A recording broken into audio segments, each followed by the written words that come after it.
Leadership Excellence Series, which means we don't have to repeat right away. And like I said earlier, part of the learning objective of this presentation is not only to share information, but also to learn how to take an outline that we didn't create and create our own presentations from it, which means if we're repeating, guess what? We get to create a whole new presentation other than the one we've already given. These education series presentations are outlined to be 10 to 15 minutes. Yeah, that's a long speech. I'm looking at my visionary communication path and see that the longest speech I've given so far is 5 to 7 minutes. Then all of a sudden, bam, here's a speech that's twice as long. That's really intimidating, and it really doesn't need to be. In fact, all of the speeches in Toastmasters don't have to be the same length as the timing requirements. Those are suggestions, and Toastmasters isn't going to fail you for not meeting time. It's pass fail. Either you make your speech or you don't. The only time that time really, really matters is in a voting situation or a contest situation. However, I'm going to point this out. If your VPE or whoever's setting up your meeting or your mentor or anyone else in your club tells you that the timing requirements do matter, please listen to them, not me, because I don't have anything to do with this club and I don't get to tell you whether your timing requirements matter or not. So like we both mentioned, Z and I, that each of the presentations come with a slide deck, and you don't have to use those either. They're like the outline, they're a resource for you. And when you open the slide decks, you're going to see they're not very good. They're using the old PowerPoint templates that you're going to want to update anyway. And we'll talk about that a little bit later. And finally, review the outline and think about how the content applies to you, and add something specific and personal to the presentation, like you would do with any speech. If you were writing a speech about whatever, you would put your personal spin on it. You know, maybe remember a time when something happened to you that supports the point you're trying to make, of course. Think about a time when you tried to do something and it really didn't work out all that well. Or maybe it worked out fantastic and better than you thought it would. Or think about a time when you failed. Or think about a time when someone helped you, or you helped someone. Or think about a time when you were wildly successful. And keep those thoughts in your head when you think about how to customize these speeches that seem like they're not going to be customizable. I want to give you a few examples, and here's where we're going to need some of those volunteers. I talked to Z ahead of time, and she's going to volunteer some people. So here's this first one. For example, the meeting roles and responsibilities presentation in the Successful Club series highlights different meeting roles and the importance of each. Now, how would you customize that one? And I'm ready for a volunteer now. Khan is going to answer. Who is? Khan. Khan? Okay, Khan, what is your favorite meeting role? So my favorite role so far, I have done quite a few roles, but the favorite one is the Toastmaster of the day. Even though when I was doing it the first time, I was really uncomfortable and I was all over the place, but it taught me the structure of the meeting. It kind of like is doing it in practical, because a lot of times you don't know what's going on, but that kind of teaches you what the structure is. And also is it also like kind of a leadership role, which I've never done in my life. So that was the first time I was doing it, and you feel like you are running the show and you're responsible for the whole thing, which feels kind of good. So I like that one. So for me, yeah, that one was good because you learn the whole thing, and you're all, on the stage a lot. So it's, that's the reason. Thank you, Khan, and thank you for reading my mind on the rest of the questions I was going to ask, because I was going to ask why you like that, and I see that it helps you learn different things and helps you learn how to be a leader, and why it's important for the meeting because it keeps everything under control. And how do you prepare for that role? For that one, what I did was I found a script. Actually, our president Megan, she sent me the whole script. So then we have like toast of the day, which I had to kind of write down what I could do. The first time I did it, I think I just wrote down what I didn't realize that I was supposed to give a toast. So I kind of made a mistake, but nobody said anything. You never do. Second time I was good at it, so I did the toast and all that. But overall, I just kind of prepared. I would sometimes just in my car driving and try to see, because just calling out people was kind of different for me. Now I invite this person, so that was kind of something that was different for me, but I learned it along the way. Right, thank you. So I also want you to think about, and everybody else think about, what's something interesting that's happened to you when you've been fulfilling a meeting role, or something interesting that you've seen happen to somebody else when they've been fulfilling a meeting role.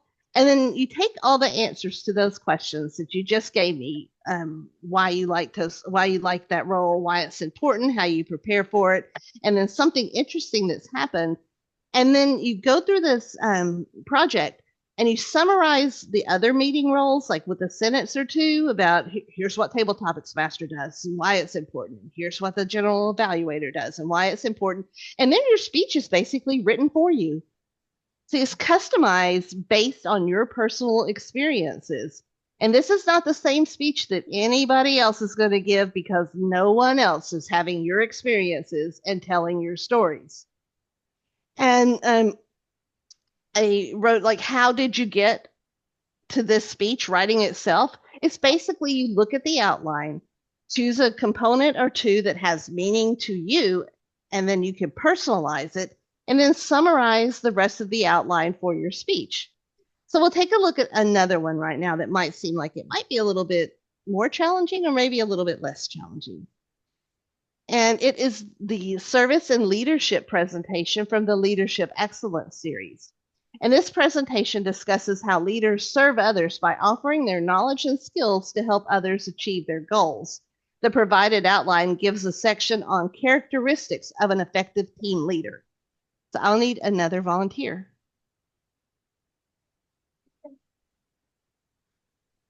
It's Mercy. Right. It's Mercy, Andrea. Okay, Mercy, you don't have to stand up. That's okay. Okay, so Mercy, think about a leader that you've had or that you remember that was really effective or maybe completely ineffective, and tell us a little bit about the characteristics that made that leader effective, or what characteristics made that leader ineffective. What could they have changed? I've had the opportunity of working with various leaders, good and the bad and the ugly.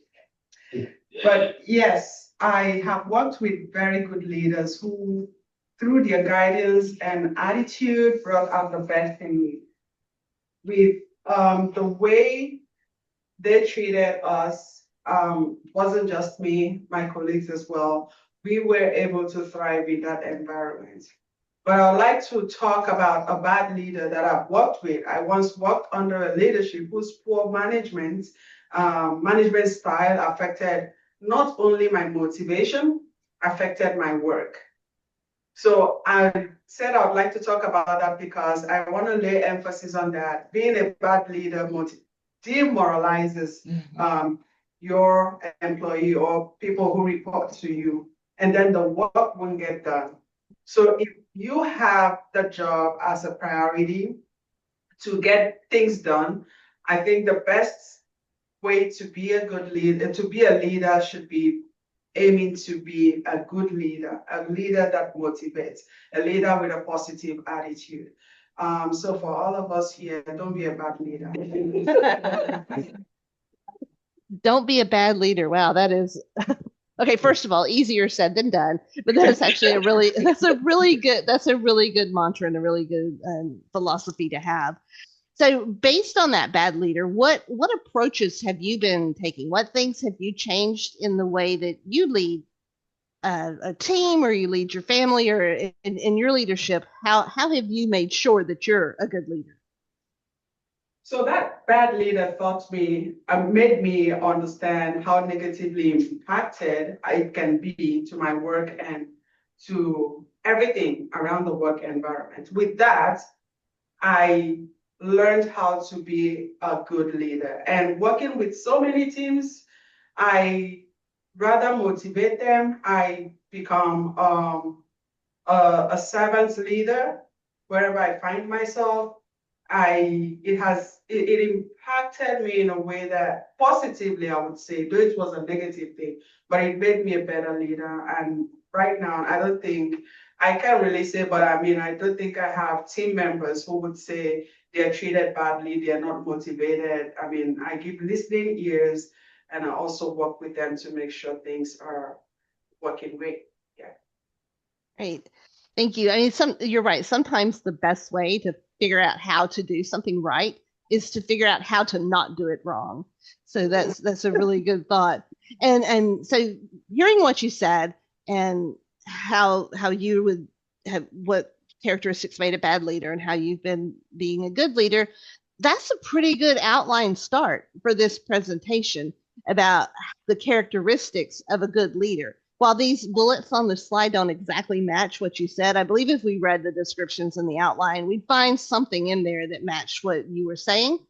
And then all you would have to do is read the outline and find the other characteristics and kind of summarize them. And just like with the meeting role speech, you've got your presentation pretty much ready to go. And you could ask Z to get you on the schedule right now and give that speech. Not right now because I'm ready.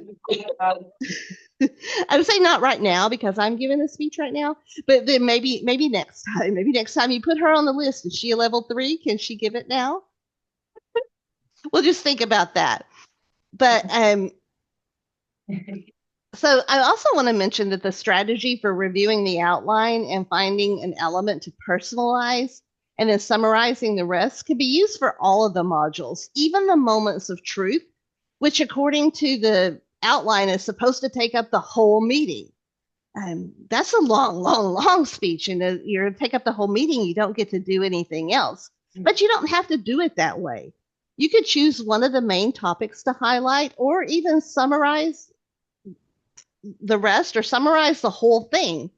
I gave this Moments of Truth presentation, which helps you judge the health of your club.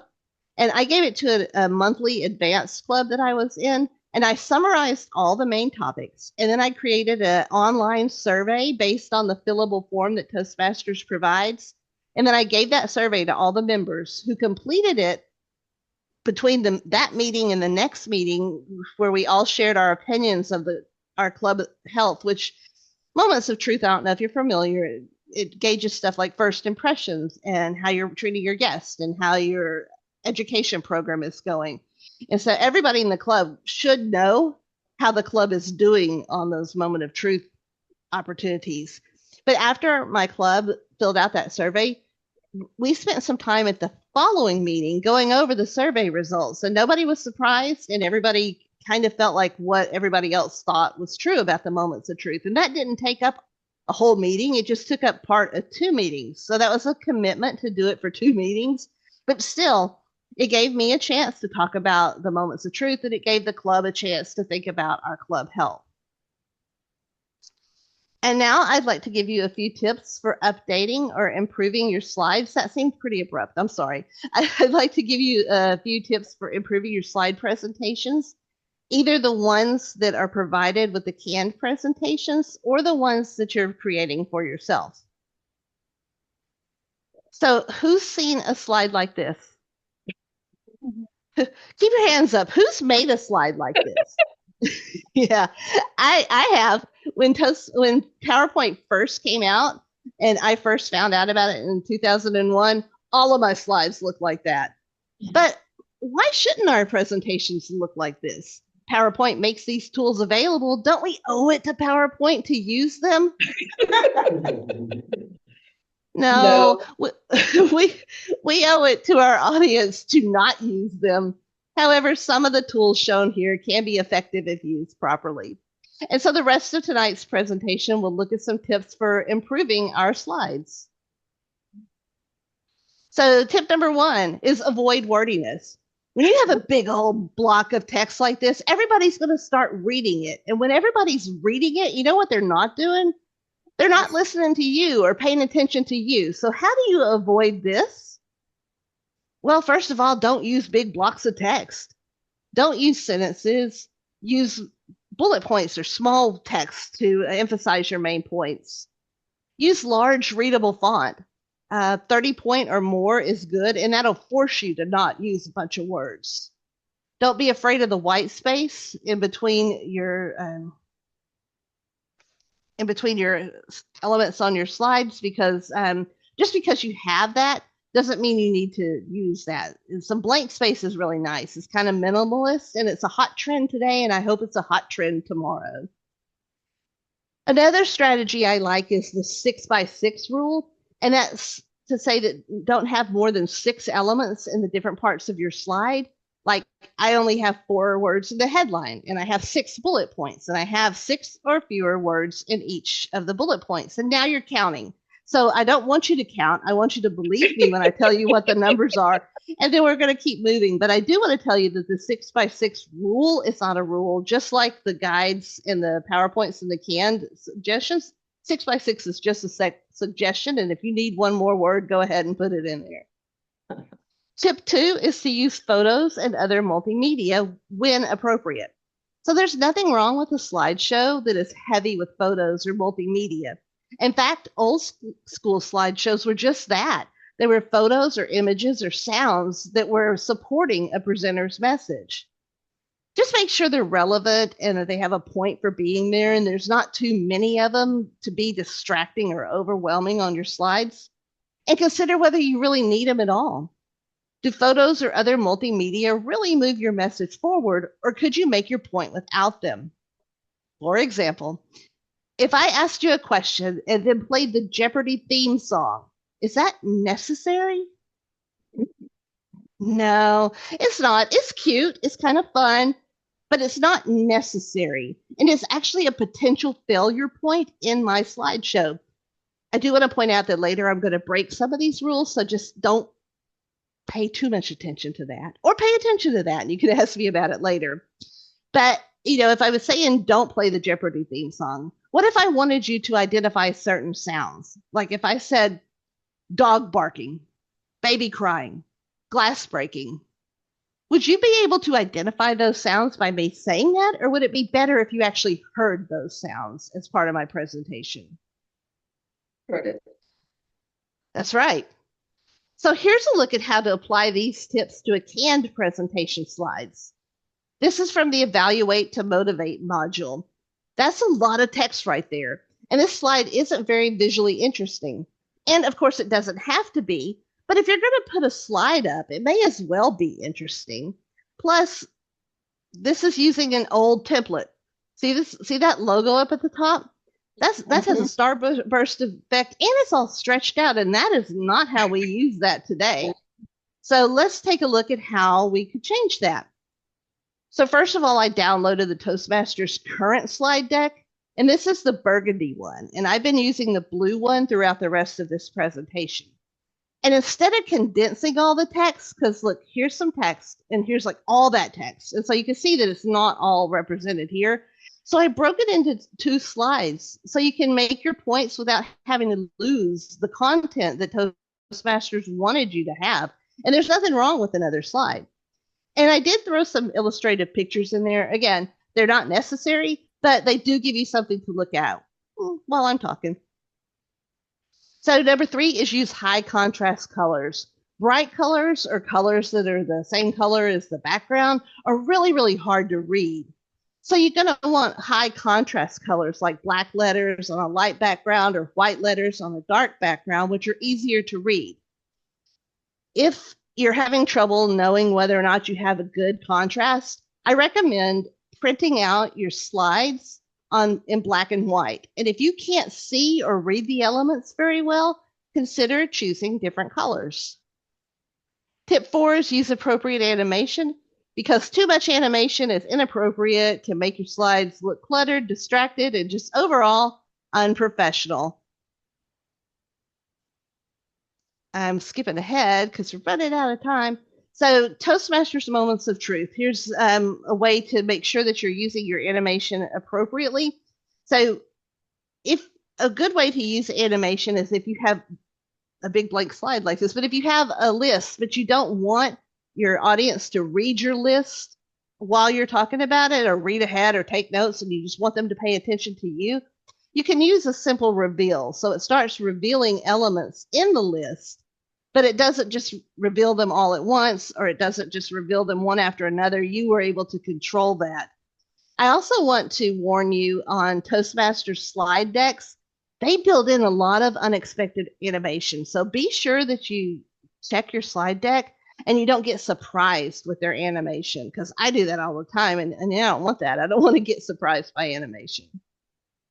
Number 5 is use interactive elements. There's lots of software that can do that. Slido, Mentimeter, Poll Everywhere. We're not going to use those today, but they use your cell phone to go ahead and click a QR code and take a survey, and it shows it real time, which I have mixed feelings about. Like, hey, get out your phone. Don't pay attention to me. Pay attention to this.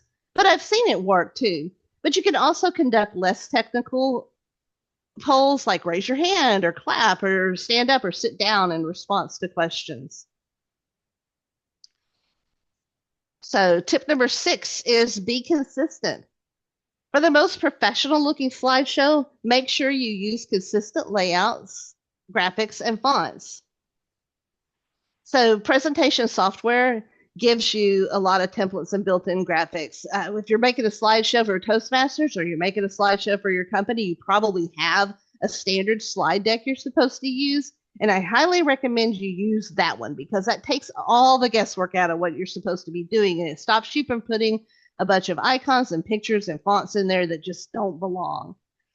But speaking of icons, you want to be consistent with that. If you've been using outline icons throughout your presentation, you really need to think twice before you put a cartoon in there, because that really looks inconsistent and it kind of doesn't look professional. And that's what we really want to be, is professional. And fonts. Oh my goodness, we could talk all day about fonts.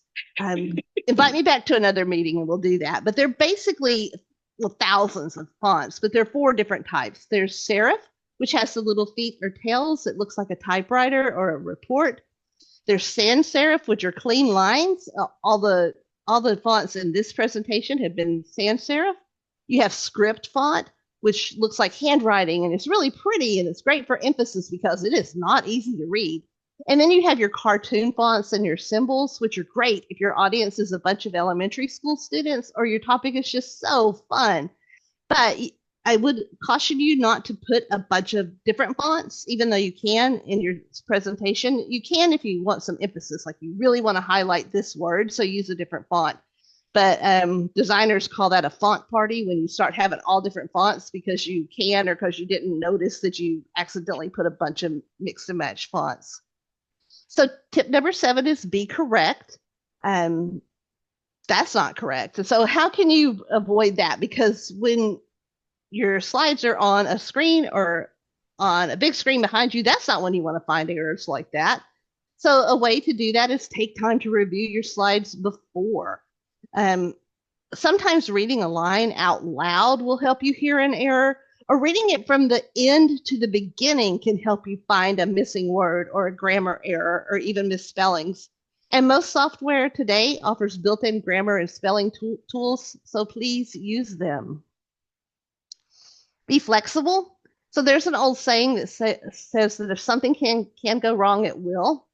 Last week, one of my colleagues was giving a presentation in front of a room full of about 100 people, and the PowerPoint slides were auto-advancing. Well, it turns out my coworker had cut and pasted a slide from an old presentation that had that auto-advance function on it. And then when he added more slides after that slide, that auto-advance function was applied to all of his slides. And it was a complete disaster. So how could he have avoided that? Well, practice your slide presentation before you give it. If you have the chance, practice it in the space where you're giving it to make sure that the videos and transitions and fonts work the way you're expecting them. Do you know your message? Can you pivot if something unexpected happens? Do you have a plan B, such as, are you ready to give your presentation without your slides? And I was afraid I was going to have to do that with this slide presentation, because on Friday, I was working on it and my jump drive just quit working and my computer wouldn't recognize it. So I had to either think about doing this presentation without the slides, which is kind of weird to do a presentation about slides without slides, or I had to rebuild it.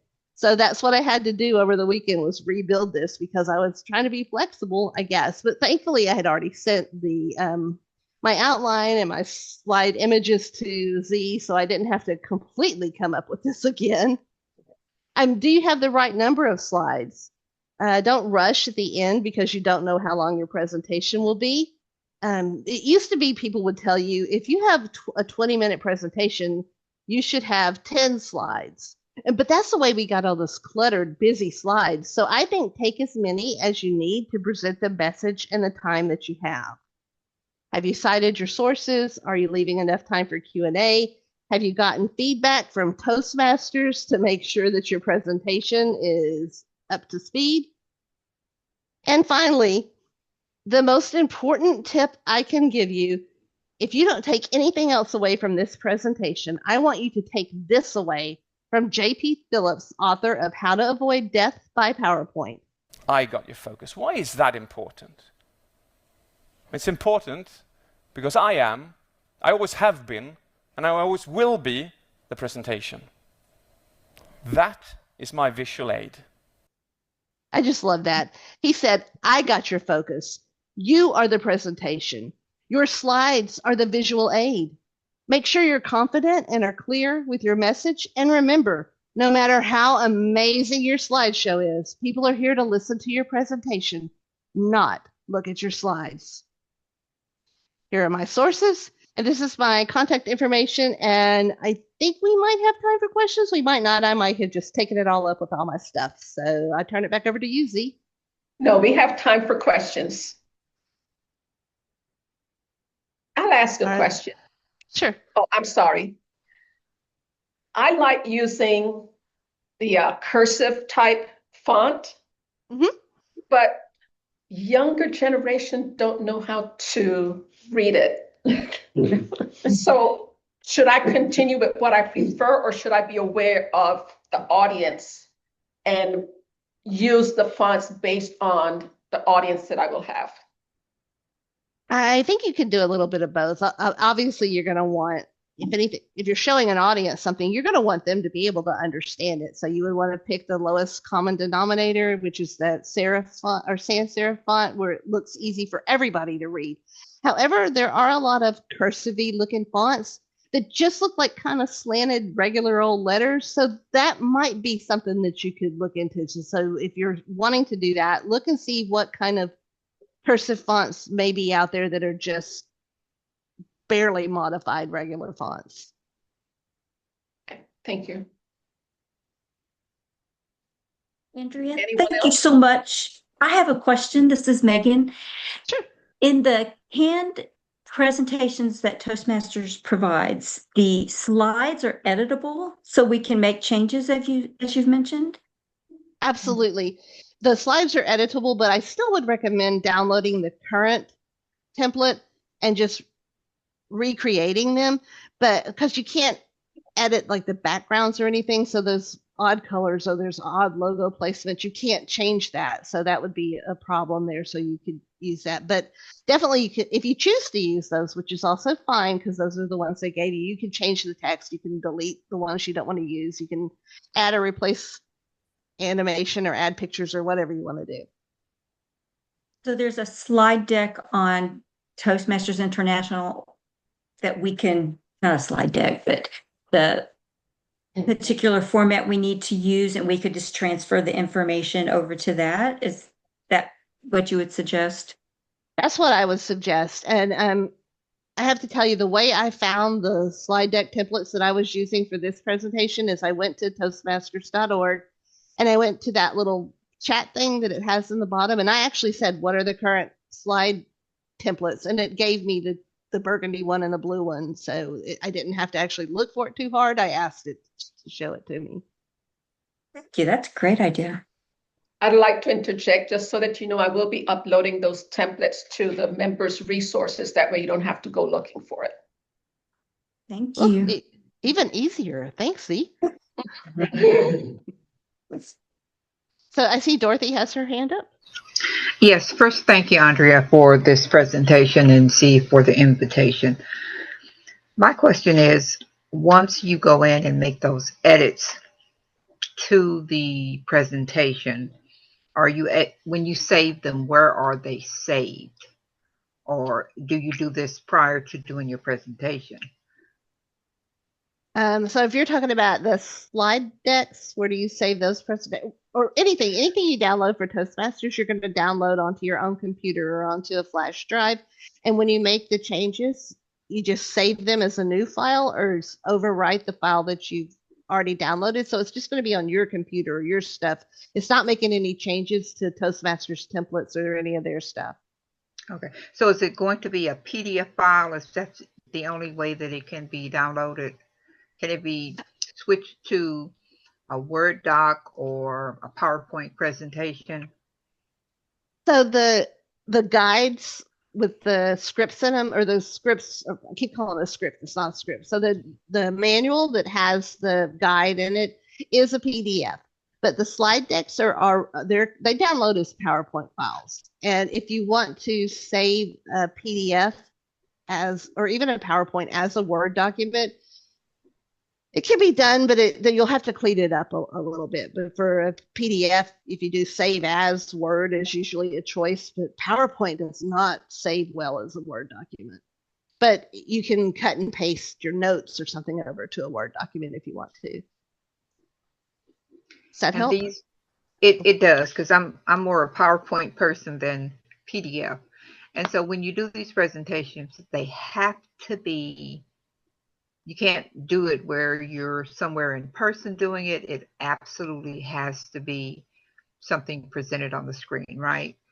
Oh, absolutely not. You could totally give it in person without a PowerPoint, or you could give your PowerPoint in person, but they don't have to have any PowerPoints with them. In fact, if you look at the slide decks, they're not very good or interesting or very relevant to, they are relevant to what you're talking about, but they're not necessarily they are supporting what you're saying, but you could definitely get by without using those slide decks if you wanted to, because they're little bullet points that you could really reinforce when you're giving your speech. I guess I'm kind of confused, because if we're supposed to use them, since they're there, but you're saying it's okay not to use them, right? The slide decks are really there as a resource or tool for you to use if you want to have it support your message. But if you don't want to use it or you can't use it for whatever reason, that's fine too. I know I'm being a pig, I'm hogging with all the questions. And so this is going forward, because I'm working on 2 different paths right now, and both of them, I know one is on level 4 and level 5. And so since I'm at that end of that level 4 and in the middle of that level 5, am I completing those using this new way, or is that if I select a new path? It is my understanding that is only if you select a new path. These as requirements are in your existing path, but they're not actually required at this time. But if you wanted to access them, you could. If you wanted to take a look at them, if you wanted to give them now, you could. But they only become requirements when you select a new path, unless I'm wrong about that, Z. As of October 22nd, sorry, they are required. That's so even if you finish level 3 and you're onto level 5, you have to go back and do them again? No, you do not go back retroactively. No, you do not. Okay. Whatever level you're in, then you're required to meet those requirements with regard to the meeting roles and the educational series. Okay. There's and you can't go forward, and it needs to be completed in the level in which you're in.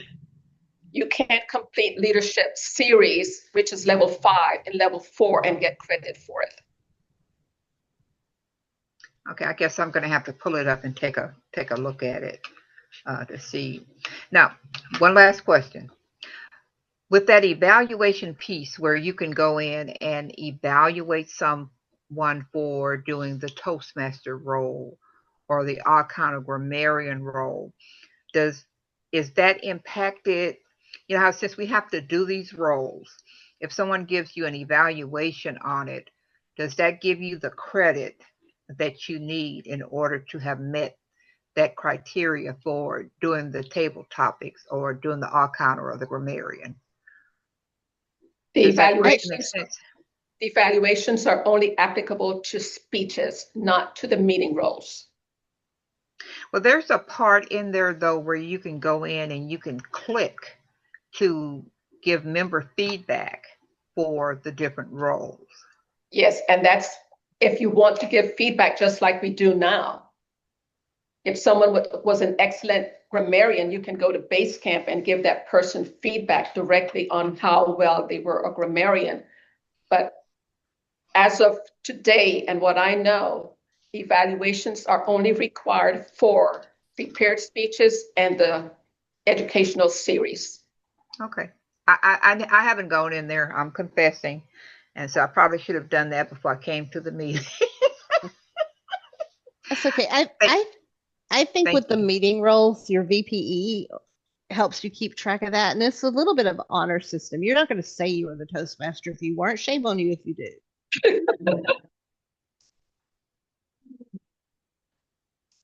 Anyone else? I can't see if there's any questions in the room, though. If anyone has their hand up. No, I don't see any hands up.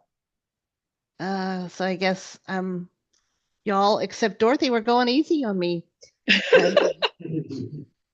So that's all I have, and I apologize for going over a little bit. I think when I was practicing this, I didn't practice for everybody to have a lot of responses in the engagement part. I practiced with my husband, and he didn't have a whole lot to say because he's not a Toastmaster. But I do appreciate you having me here today. No.